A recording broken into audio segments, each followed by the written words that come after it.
Hi, I'm Canon Mark Eldridge with the American Anglican Council, and this is your weekly Anglican perspective. I was recently at a Anglican conference in Jerusalem, and they had a seminar as a breakout session and that I really just wanted to go to, and it was on the topic of hell.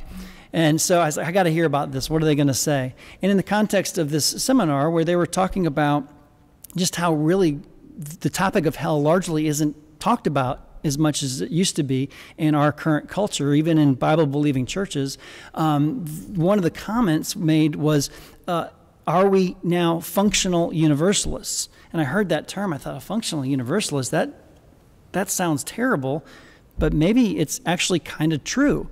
And I got thinking about it and thinking about how sad it is if, as Anglicans, many of us are Anglicans because of the fact that we didn't want to be a part of a denomination that was largely universalist. We wanted to be a part of a church, a denomination that was biblically faithful, that was true to what Jesus said. He said, I am the way, the truth, and the life. No one comes to the Father except through me, John 14:6.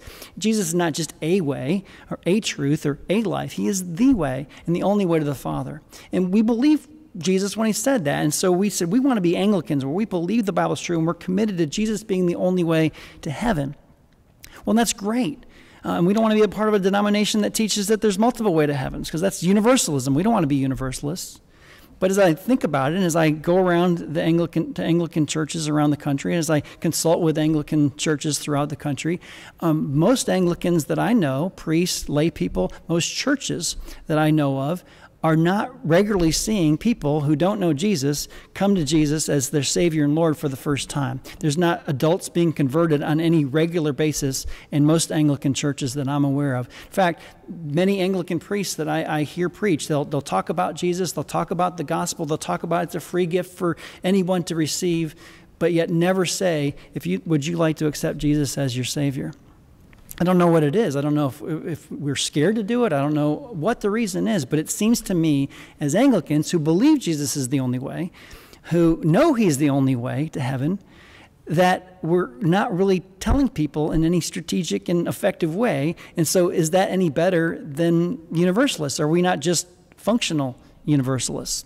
I don't know. I think it's a question worth asking. And the whole point of the hell seminar was, do we really believe that hell is a reality? If we believe the Bible's true, don't we also believe what Jesus said, that hell is reality? He talked about hell a lot.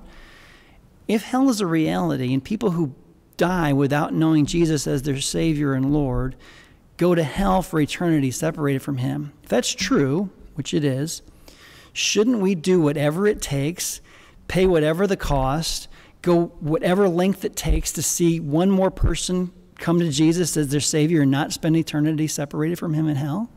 Shouldn't we figure out ways to do evangelism and be creative and get outside of our four walls? Shouldn't we be doing more for the sake of one more person knowing Christ as Savior?